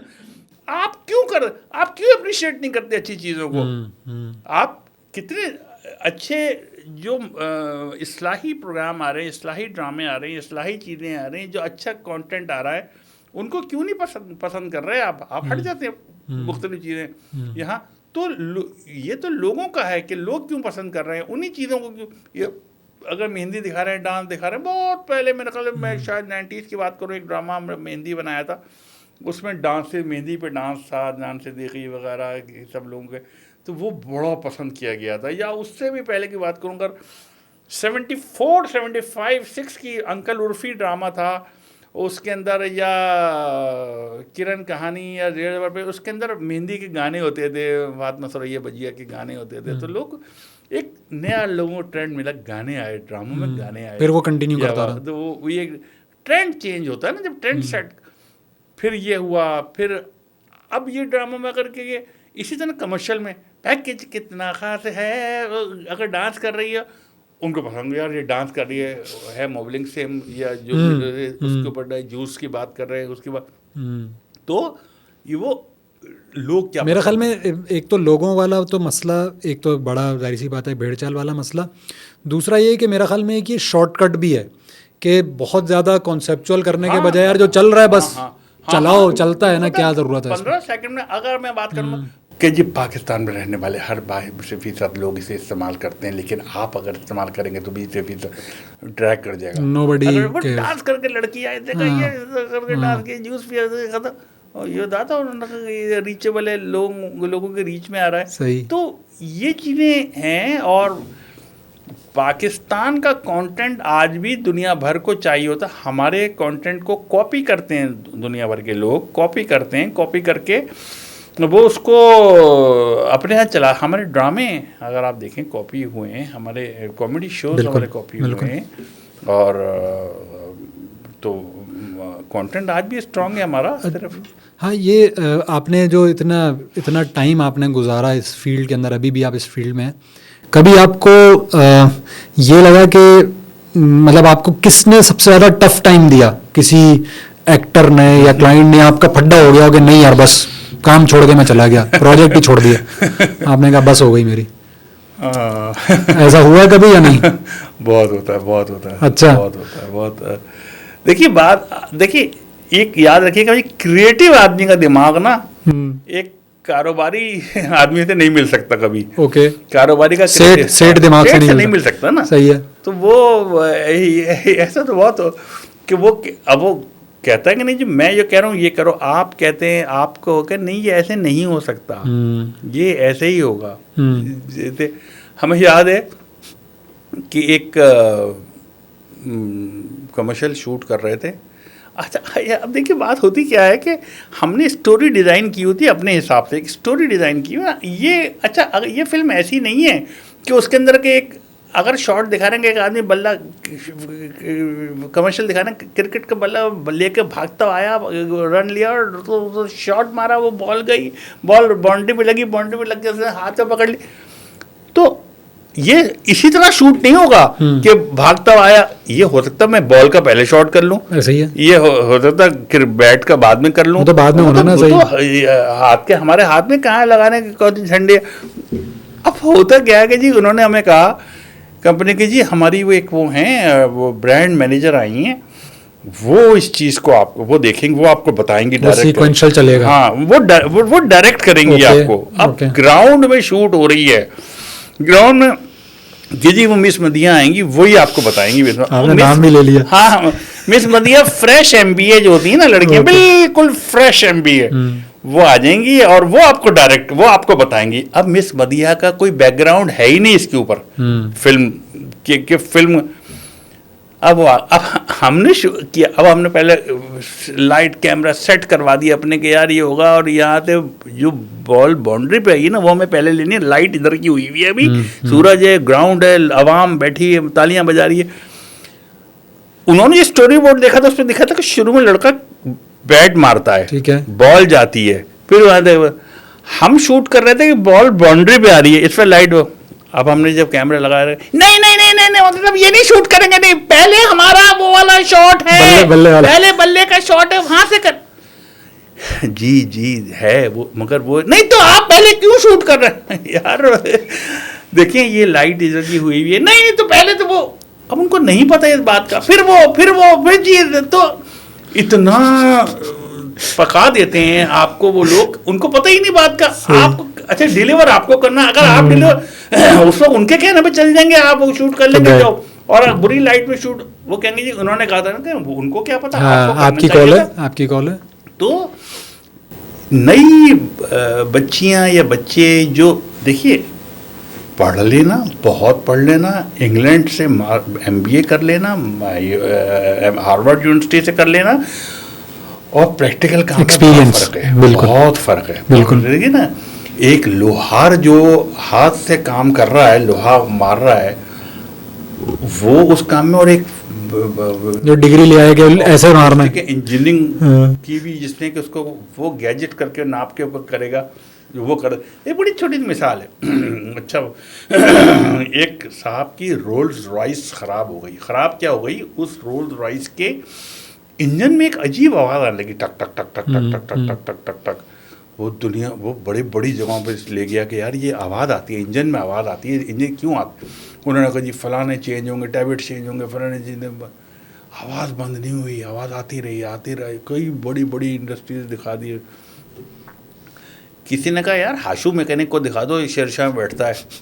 अबे कौन हाशू है, बुढ़ा आदमी है 70 साल का, वो हाशू मैकेनिक है। वो उसने कहा भाई मैं इसको शाहनवाज मोटर्स पे ले गया, मैं कहाँ कहाँ ले गया, दुनिया भर की ले गया। वो बताए हाशू के पास, वो हाशू पहुँचे गाड़ी ले गया अपनी, शेरशाह में एक नाले के नीचे बैठा हुआ था वो हाशू। वो 70-80 साल का आदमी बुढ़ा, उसको दिखाएगा हाशू। तब ये लोगों ने कहा आपके पास ले आओ, इस गाड़ी में इंजन में ये खराबी आ रही है, ये प्रॉब्लम आ रही है। क्या आ रही है? उसने कहा ये आवाज़ आती है, बंद नहीं होती। उसने कहा ठीक है हो जाएगी, मैं 60,000 रुपये लूँगा ये काम ठीक करने। ओके। उसने ठीक, हाँ ठीक, गारंटी से हो जाएगी। कितना टाइम लगेगा? उसने कहा 10 मिनट। उसने कहा जी 2-2 दिन रही है वर्कशॉप पे, गाड़ी ठीक है। उसने कहा मैं कर दूंगा, 60,000 रुपये लूँगा, दोगे? हाँ दूँगा। ठीक है, बोनट खोल भाई। हाँ छोटे हथौड़ा लिया, हथौड़ा लिया आया, स्टार्ट करनी गाड़ी, स्टार्ट जैसे कि टक टक टक टक टक टक, उसने बीच में रख के छेनी रख के ठक हथौड़ा मारा, ठक, आवाज़ बंद हो गई। हुसैन हो गई, ये ले जाएं। थोड़ा हुसैन हो गई, हाँ अब नहीं होगी क्या, आपको प्रॉब्लम कभी नहीं होगी आपको इधर। जब पेमेंट कर लेंगे, उसने कहा हथौड़ा ही तो मारा एक है। हथौड़ा मारने के 60,000 रुपये ले रहे हैं आप मुझसे। हाँ, उसने हथौड़ा मारने के 60,000 नहीं है, हथौड़ा मारने के तो 10 रुपये हैं, बाकी 59,990 रुपये जो है ना, इस बात के हथौड़ा कहाँ मारना है, हथौड़ा कहाँ मारना है। सही बात है। तो ये इससे तो आप टेक्निकली उतना सीख ही नहीं सकते बिल्कुल। जितना मतलब जितना आपने एक उस लोहार ने या उस मोची ने बहुत important जो बात। सीखा हुआ है, वो आप कितनी डिग्रीज ले लें आप नहीं सीख सकते। तजर्बा। किसी भी तजर्बे को आप नहीं मार सकते। सही बात है। तो आप तो होता ये कि जो नए बच्चे आते हैं वो, अब आप उनको पूरा कॉन्सेप्ट प्रेजेंट कर दें, पूरा कॉन्सेप्ट। अक्सर होता है बोर्ड रूम में हम गए मीटिंग में कि जी मिस लैला आई हैं, he she is a senior brand manager associate and she will look after the commercial end. अब वो आप बैठ गए, उसने कहा ओके मिस लैला, अब आप उनको बताएं मिस लैला देखिए ये है, जिसमें हम सुबह का वक्त हम दिखा रहे हैं एक फार्म हाउस के अंदर, वहाँ पे एक बच्चा भागता हुआ आ रहा है, जो गाय है उसके अंदर, अब पूरा दिखाया। अब आप पूरी में से, अब उसने पूछ लिया एमडी ने, okay, Mr. Taylor, what do you think about it? Sir, when we see in the broad concept, we have to tell the brand identity and the color location and the will be. उन्होंने कहा नहीं, अब मैंने कहा आपने इससे क्या सीखा इस कॉन्सेप्ट को। Sir when we talking about the brand concept we have to, वो वहीं लगे उसको ने जो सीखा हुआ है ना मार्केटिंग एस्पेक्ट में, उसने वो किताब को पढ़ती रहेगी, रटा हुआ है। वो भाई कॉन्सेप्ट बात, तुमने कॉन्सेप्ट उसको नहीं पता। तो वो, या जैसे एक आ गई कि जी हमारे पास, आप बहुत खवातीन ओरिएंटेड बात कर रहे हैं। कोई मिसाल लड़के पे नहीं कर रहे हैं वरना बैलेंस हो जाए। लड़के बात कर, वरना लोग कहेंगे आप खवातीन। नहीं, मैं खवातीन को मैं ये नहीं कह रहा, अल्हम्दुलिल्लाह खवातीन पढ़ी लिखी बहुत होती है, पता कम, प्रैक्टिकली पता कम होता है उनको, प्रैक्टिकली मर्द को ज़्यादा पता होता है। सही है। एक साहब आ गए कि जी उन्होंने बाहर से तालीम हासिल की है और उसके फिल्मिंग में उन्होंने NY से, न्यूयॉर्क फिल्म अकेडमी से उन्होंने डिग्री ली है और वो फिल्म को बताएंगे वो आपको। हमने एक कमर्शियल बनाई, 30 सेकंड की कमर्शियल थी, बहुत अच्छी कमर्शियल थी, हम लाहौर इस्लामाबाद कराची में शूट की थी, वो हमने दिखा दी। अब उन्होंने बुला लिया कि जी अली आएंगे, वो अली बताएंगे आपको कि जी इसको क्या करना है। अली नहीं आई डोंट थिंक सो, ये इस तरह होना चाहिए, नहीं ये इसके उन्होंने क्या ख़राबी, नहीं शूट तो सही हुई नहीं, क्या एडिट में प्रॉब्लम्स आ रही हैं। अच्छा क्या एडिट, वो फिर उन्होंने कहा मैं अपने हिसाब से एडिट कराऊंगा। हमने कहा अच्छा जी आप आइए स्टूडियो में, 30 सेकंड का कमर्शियल था। अली साहब कहूँगा स्टूडियो में आ जाएँ, तो मैं स्टूडियो में आऊँगा, मैं वहाँ पर आपको बताऊंगा कैसे। हमने अच्छा, हमने अपने एडिटर्स को कहा सर ये अली साहब बैठेंगे, अली साहब आपको बताएंगे क्या शॉट कहाँ लगाना है। उन्होंने ठीक है सर। 30 सेकंड का ट्रैक, हमारा ट्रैक ऑडियो ट्रैक फिक्स था, 30 सेकंड म्यूजिक पे था जिंगल। अब अली साहब ने तो ओके जी, फर्स्ट ऑफ ऑल आप वो शॉट ले लें लाहौर का जहाँ से सुबह दिखाई है। अच्छा जी, वो एडिटर बैठा हुआ सर कहाँ थे ना, ये लगा के वो बड़ी हेल्प कर रहा है। दूसरा शॉट जो फलाना लेंगे कि जो सब्ज़ी वाला आया है, सब्ज़ी वाला लेके आ रहा है, अच्छा सर ये ले टक से लगा लिया। सुबह 10 बजे बैठे थे वो, शाम को 7:30 बज गए शॉट्स लगवाते रहे। जैसा ये कहें ये कर दो, 30 सेकंड कमर्शियल था, ट्रैक 30 सेकंड का हमारे पास। 7:30 जो बड़े खुश हो रहे हैं, मुझसे कहा देखिए मैंने अब सारे शॉट अपनी पसंद है, आप सेटिस्फाई? हाँ मैं बहुत सेटिस्फाई हूँ, ये तो चाहिए था मैं। अच्छा बताएंगे जी अब ये शॉट लगा दें, एक साथ लगा दें, लगा दें। क्या ड्यूरेशन बन गई? 14.5 मिनट। अब मैंने कहा जी 14.5 मिनट कमर्शियल की जी। सर जो इन्होंने शॉर्ट्स किए मैंने एग्जैक्टली वो लगा दी, इस तरह के डिज़ोल्व भी इनके कहने पे लगा, वाइप भी इनके कहने पे लगा कि ये यहाँ डिज़ोल्व लगेगा। तो मैंने कहा ये कितने का? 14.5 मिनट। और ट्रैक कितने सेकंड? 30 सेकंड का। अच्छा तो मैंने कहा नहीं यार मैं तो जो शॉट चाह रहा था, हाँ तो अब आप बताइए 14.5 मिनट का कमर्शियल चला लेंगे आप। आखिर में उठ के 10 बजे उन्होंने कहा नहीं सर वो आप जिस तरह समझ रहे हैं उसको उस तरह कीजिए, मैं तो फिर जो बता सकता था मैंने बता दिया। तो आपको टेक्निकली नहीं पता होता इतना। सही बात है। आप देखिए और ओवर द पीरियड वो भी सीखते हैं लोग। हाँ, ये सबको समझना चाहिए, मतलब गलती हो जाती है, गलती नहीं, बात ये कि किताबें कुछ और कह रही हैं। बिल्कुल ऐसे। एक हमारा जो कैमरामैन था एक ज़माने में, अली मोहम्मद, वो बेचारा कश्मीर से आया था और वो बेचारा सफाई करने आया था यहाँ, सफाई करता था, कैमरे की चाय बनाता था, मगर उसका दिमाग था कि मैं इस कैमरे को देखता रहता था, वो देखता ऑब्जर्वेशन। बिल्कुल बिल्कुल। उस ज़माने में शायद 1,000 रुपये उसको मिलते थे और शायद सोने की जगह मिली हुई थी उसको इंटरनेशनल स्टूडियोज़ में, तो सोने की जगह मिल जाए उसको और 1,000 रुपये मिलते तो मैं ना उसको, उसमें उसका ये था कि मैं कैमरा साफ़ कर दूँ, लेंस लगा। आहिस्ता आहिस्ता कैमरा मैन उसको कहने लगे कि यार तुम ना लेंस चेंज कर दो, 50p का लेंस लगा दो, फलाना 35-70 का जूम लगा दो, वो लगा दिया तो उसको पता हो गया। अच्छा, वो ये भी देखता रहता था कि क्या टेक्निक से काम करता है वो हमारा कैमरा मैन। तो एक ज़माना वो आ गया था जनाब एजाज साहब कि वो 1.5 लाख रुपए रोज़ के लेता था अपने काम, कैमरे वैमरे अलग, वो अपने काम करने के, शूट करने के। जो अली मोहम्मद था 1,000 महाना और 1.5 लाख रोज़, और उसके पास ये हाल होता था। आज आप उससे अगर बात करेंगे ना, और आज सितंबर की 11 है, आपसे कहें अली साहब शूट करनी कमर्शियल आ रहा है, अच्छा यार फुल डे का काम है, कब दे सकते हो? अक्टूबर नवंबर, यार जनवरी की मिड में रख लो कभी। अल्लाह अकबर। अच्छा, क्यों यार, मैं तो अभी तो पूरा। और ये स्क्रैच से उस बंदे ने सीखा? ये स्क्रैच वो सफाई करने आया था, वो आदमी चाय बनाता था और कपड़ा मारता था, उसका काम ये था। मगर उस, और हर डायरेक्टर वो चाहता था किसी तरह अली मोहम्मद से टाइम मिल जाए उनको। ये मिसालें हैं, आप, मैं आपको कितने कमर्शियल गाने, कितनी चीज़ें दिखा, अली मोहम्मद के दिखा दूँ। अली मोहम्मद का हाथ ही अलग होता था। देखिए फ़र्क ये होता था कि एक, अगर आप एक कैमरामैन से कह रहे हैं, जो एक सीजन कैमरामैन भी है, चले अगर आपसे कह रहे हैं यार मुझे ना ये एजाज साहब बैठे हैं, ये मुझे शूट करना है, ये कुछ बोल रहे होंगे, ये बात कर रहे होंगे, ये बात करेंगे और ये मुझे शूट करना है, वो क्या कहा, अच्छा बॉस, वो जो वो कैमरा फिक्स कर कैमरा लगाएगा, यहाँ पर ट्राईपॉड पर सेट करेगा, उसको करेगा, लाइटिंग करेगा, 2-3 लाइटें खोलेगा, आपको लगाएगा, यहाँ मिड शॉट बनाएगा वो आपको, और बहुत जी बोले। अब वो पाकिस्तान में हम भाई पेस्ट करते हैं पाकिस्तान के लिए, वो बोले 10 मिनट अगर बोला वो यूँ ही बोल रहा है, बा ड्रैग कर गया ना आदमी। बिल्कुल। अली मोहम्मद से कहते अली यार ये है, ये असल वाकई एक शेल पाकिस्तान की फिल्म थी, उसका डायरेक्टर मार्केटिंग बात कर रहा था, उसको जो अली नहीं था तो दूसरा कैमरामैन ले लिया।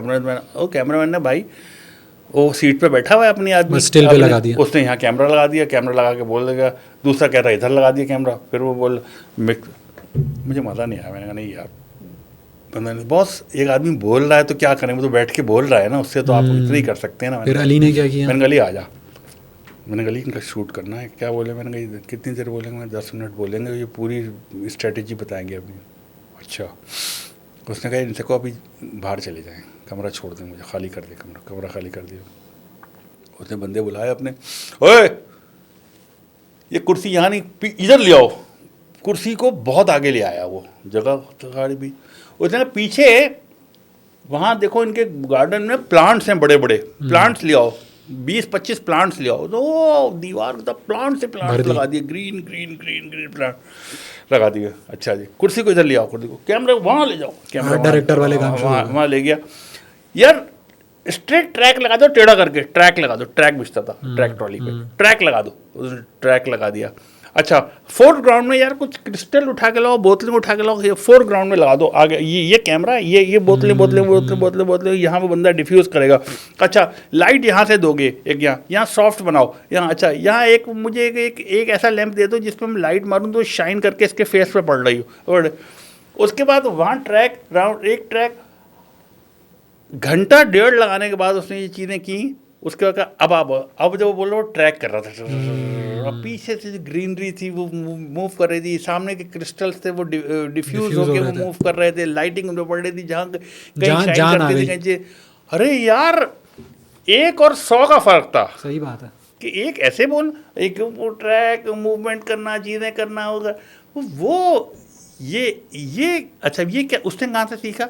वो तो कहीं से नहीं पढ़ा, कहीं भी नहीं, ये उसने तजुर्बे से सीखा कि ऐसे ज़्यादा अच्छा लगता है ऐसे। तो जबकि उसूलन अगर कोई कहे कि जी शूट करना है बंदा, बस वो ऐसे ही शूट करेंगे, किताबों में तो ऐसे ही लिखा हुआ है। तो किताबों में लिखना और प्रैक्टिकल करना में बहुत फ़र्क है।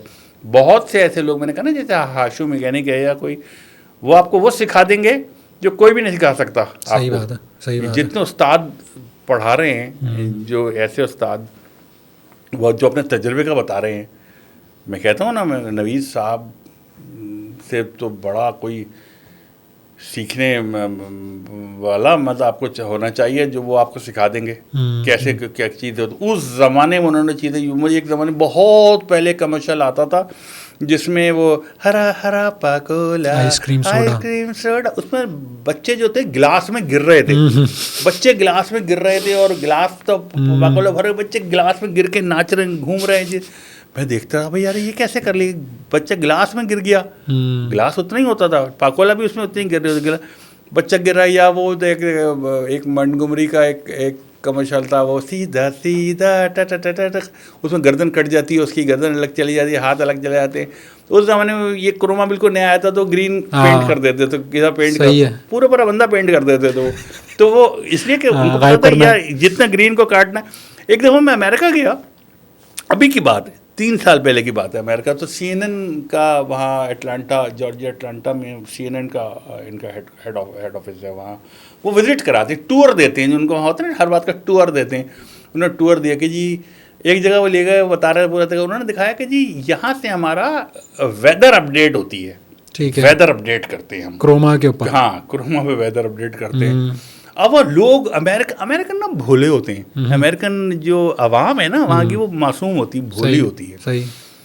अब वो सारे खड़े ऊपर गैलरी में दिखा रहे हैं कि okay we are doing this and this. उनकी एक एंकर खड़ी थी, एंकर जो थी पीछे से बता रही थी, पीछे के ये इस तरह वो स्क्रीन पे जो आ रहा था वो सारी चीज़ें आ रही थी कि वेदर वो आ रहा था 35 डिग्री 40 सब चीज़ें चल रही थी। वो लड़की ब्लैंक पे बोल रही थी, ये करो। उसने कहा you know you can't see this but we are using this special technology we have. उसने एक कपड़ा लिया और कपड़ा लेकर लड़की पे जैसे ही मारा वो लड़की गायब हो गई यहाँ से यहाँ गर्दन रह गई। उसने we are doing this special technology we have and you know what it's called. लोग हैरान, मैंने कहा क्रोमा कीइंग।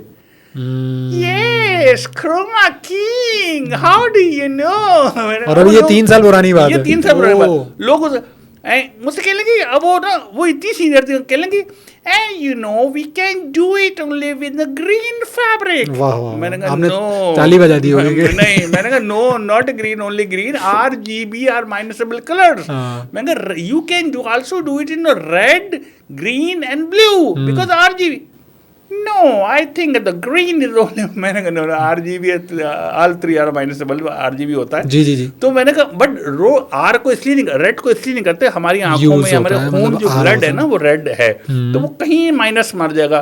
ब्लू पे भी कर लेते हैं मगर ब्लू कहीं ना कहीं आ जाता, तो ग्रीन यूज करते हैं। तो उनको ये भी नहीं पता था कि ग्रीन माइनसेबल नहीं है, रेड ग्रीन एंड ब्लू तीनों माइनसेबल है। मगर उनके लोग भोले, जब उन्होंने गायब किया लड़की को, स्क्रीन पे लड़की को, wow amazing and you know we are doing this is special technology we are using and this is you know, मैंने कहा यस क्रोमा कीइंग। तो वो उनके लिए हैरत होती है। तो ये चीज़ें उस वक्त तो बहुत, जो 80s में जब ये आई थी क्रोमा, तो हैरत अंगेज चीज़ें थी। जब कोई कमर्शियल होता था, ये नई साहब करते थे, उस वक्त मैं देखता था यार ये कैसे हो गया कि अच्छा मोहसिन साहब, कमिंग टू क्लोज, ये बताएं कि मोहसिन रिजवी साहब अपने पीछे क्या लेगेसी छोड़ के जा रहे हैं इस कैरियर के, समझें कि लास्ट दौर के अंदर? जाहिर सी बात है आप हैं, और आप क्या देखते हैं कि आपके पीछे आपने कैसे मज़ीद मोहसिन रिजवी तैयार कर दिए, या लोग आपको किस नाम से जाने? देखिए, एक तो मेरी लोगों से है, नए बच्चों से है। सबसे बड़ी बात तो यह है कि हर वक्त लर्न करने की पोजीशन में रहें, लर्न करने की वो रखें, किसी से भी सीखने की कोशिश करें। कोई छोटा सा बच्चा भी कोई चीज़ सिखा सकता है आपको, कोई चीज़। मैं अगर आपको छोटी बात करूँ, मैं अपने मोबाइल में बहुत सी चीज़ें ऐसी ऐप्स होती हैं मेरी, जो मेरी बेटी मुझे, छोटी बेटी मुझे बताती है कि ये ऐसे हो जाएगा, देखिए इसको ऐसे करें, ऐसे करें, ये चेंज हो गया। मैं कहता हूँ, तो अब मैं कहूँ नहीं मैं तो तुम्हारा बाप हूँ, मैं तो तुमसे ज़्यादा जानता हूँ, ऐसा नहीं होता। आप हर वक्त किसी से कुछ ना कुछ सीख सकते हैं। एक तो ये बात। दूसरा ये कि मैं आपको एक बात बताऊँ, लोगों ने बड़ा अंडरस्टिमेट अपने आप को किया हुआ है। हर किसी में एक सलाहियत होती है पैदा, अल्लाह ताला ने कोई बच्चा बंदा बंदी बगैर सलाहियत के पैदा नहीं। कोई अच्छा गा सकता है, कोई अच्छा बोल सकता है, कोई अच्छा लिख सकता है, कोई अच्छा पढ़ सकता है। कितने लोग हैं ऐसे हैं जो, तो सलाहियत उनमें होती है, उस सलाहियत को पहचानें। एक ज़माना था कि लोग हमसे सिफारिशें किया करते थे कि यार आप देखिए मेरे बेटे का गाना सुने, इतना अच्छा गाना गाता है, आप इसको कभी टेलीविज़न पे ले आए, ठीक है। आज वो दौर है, अगर आप में सलाहियत है ना तो टेलीविज़न खुद आपके शुरू हो पास जाए। मौजूद है। आपको कितने लोग बताओ, अली गुलपीर की मिसाल ले लें, एक बजे वडेरे का बेटा, वडेरे का, उसको उसको कंटेंट अपना पता था, मैं ये गा सकता हूँ, वडेरे का बेटा, उसने वो शूट कर लिया मोबाइलों पर। बिल्कुल। रहीम शाह का पहला गाना अगर आपको याद हो, पहले तो कभी कभी कभी गम कभी था, गम था। वो उसने एक शादी ब्याह का कैमरामैन लेके 3,000 रुपये में प्रोडक्शन की थी उसने, पूरी गानी पेशावर, जहाँ वो गधगाड़ी पे बैठ के, पहले तो कभी कभी गम था, वो उसने एक गधगाड़ी पर शूट किया और एक आम वीडियो कैमरा वाले से शूट करवा लिया। बिल्कुल, बिल्कुल। तो अब तो इतनी फैसिलिटीज हैं, आप इसको सिर्फ यूं रखें सामने और आप शुरू बोलना हो शुरू कर। अगर आपके कंटेंट में जान है, ये कोई चीज़ है, आपकी शक्ल अच्छी है, आप आ सकते हैं, आपका गाना आप गा सकते हैं, आप आ कर सकते हैं, आपकी वॉइस अच्छी, कितने लोगों को अपनी वॉइस का पता ही नहीं होता, उनकी वॉइस अच्छी होती। कितने लोग मैंने ऐसे मार्केट में इंट्रोड्यूस किए जिनकी वॉइस अच्छी, मैं कहता यार आप कभी कमर्शियल बोले, नहीं, मैंने कहा बोलेंगे, मैंने कहा ओ 1 लीटर में 70 किलोमीटर से और बढ़ गए, इसको ऐसे कर, वो ओहो, जब उनको पता लगा कि 8 से 10,000 रुपये एक स्पॉट बोलने के मिलते हैं, जो 15 मिनट में वो सब छोड़ के वॉइस ओवर आर्टिस्ट बन गए। वो कहते हैं कि यार हम मैं नाम बताऊं आपको, मुजीब सैयद साहब, वो एक दिन में 10 से 12 वॉइस ओवर करते थे, कमर्शियल करते। शफीकुर रहमान साहब, उनका वो पीक का 10 से 12 वॉइस ओवर एक दिन में, यानी 8,000 उस ज़माने मिलते थे, 8,000 रुपये एक स्पॉट के मिलते थे, तो वो रोज़ाना शाम को 80-90 हज़ार रुपये उनकी जेब में होते थे, रोज़ाना शाम को 80-90 हज़ार, ये उनका एक। तो लोगों को पता ही नहीं होता, तो ये बात कि मेरे अंदर बोलने की सलाहियत है, किसी को ये नहीं पता हो तो मैं अच्छा गा सकता हूँ, अपने आप को पहचानना ज़रूरी है। अब ये जो आपने अगर आप देखें आजकल कोक स्टूडियो है या किसी प्लेटफॉर्म में आपको मिले हैं, आपको जहाँ आप अपनी पहचान करा सकते हैं, जहाँ आप अगर आप बोल रहे अच्छा हैं तो आप गा रहे हैं अच्छा तो गा रहे हैं, आपकी बात होगा। कुछ लोगों की शक्ल बहुत खूबसूरत होती है, कुछ लोगों में कुछ फोटोजेनिक फेस होते हैं जो आ सकते हैं, कुछ के अंदर क्रिएटिव राइटिंग कंटेंट, आजकल के बच्चे में कंटेंट राइटिंग की सलाहियत बहुत आ रही है। ये हमने एक ज़माने में कई हज़ार रुपए देके, बाद कई लाख रुपए देके, सही बात है, इसको किया है। मतलब हमें एक्सपोजर अब ज़्यादा है मेरा ख्याल में बच्चों के पास, एक्सपोजर, और वो पढ़ सकते हैं, वो अच्छा लिख सकते हैं, अच्छा अल्फाज यूज़ कर सकते हैं, वोकैबुलरी बहुत अच्छी है। तो अपने आप को प्लीज़ पहचानें, और दूसरे के हर वक्त कुछ ना कुछ सीखते रहें, हर वक्त कभी मत समझें अपने आप को कि यार मुझे तो सब आता है, ये कभी, हर वक्त लर्न करें, हर वक्त लर्न करें। आप ये मत सोचें कि यार आपका तो डीओपी जाहिल है और आपने तो इतनी डिग्रीज ली हुई हैं, उसको ज़्यादा पता होगा। मुमताज़ अंकल, अगर मैं एक बात करूं, एक टेक्नीशियन मुमताज़ अंकल होते थे मार्केट के, 40 साल तो हो गए मैं उनको जान, और वो उस 40 साल पहले भी 40 साल के तो थे वो, मगर वो जो बात बताते थे, वो जब एक ज़माना था जो 35mm कैमरा जब चलता था ना, तो मुझे अच्छी तरह याद है, एक दफ़ा शूट थी और वो कैमरा ऑन, वो जैसे उन्होंने कहा रॉक, क्यों, उन्होंने कैमरा रिवर्स चल रहा है, उन्होंने रिवर्स शॉट भी होता था, रिवर्स शॉट कहलाता था। रिवर्स शॉट, एक लड़की अगर भागती भी आ रही है तो वो शॉट रिवर्स पे जब शूट करेंगे तो अगर लड़की भागती पीछे जा रही है, सही है, तो उन्होंने मोटर की, कैमरे की आवाज़ बिल्कुल एक होती है, आवाज़ फॉरवर्ड में रिवर्स में बिल्कुल एक, उन्होंने बता ये कैमरा रिवर्स चल रहा है, चेक किया, वाकई रिवर्स था, वो कट स्विच चेंज हुआ था, तो गलत शूट हुई थी इस तरह। या ये भी मैंने देखा उनको करते हुए कि जब उन्होंने कहा कि वो शूट स्टार्ट की, उन्होंने शटर फंस रहा है ऊपर, जी उन्होंने शटर फंस रहा है, अच्छा स्क्रीन आपको व्यू फाइंडर सही दिखा रहा है, उन्होंने शटर फंस रहा है, देखो, और वाकई शटर फंस रहा था, जिसका मतलब वो फिल्म कभी पूरी शूट नहीं हो सकती थी, आधा भी शटर आ रहा था। तो ये तो कहीं नहीं लिखा, ये तो किसी किताब में नहीं लिखा, ये तो कहीं नहीं लिखा, ये तो किसी बुक में नहीं है, ये तो किसी डिग्री में नहीं है कि शटर की आवाज़ कैसे पहचानेंगे आप। या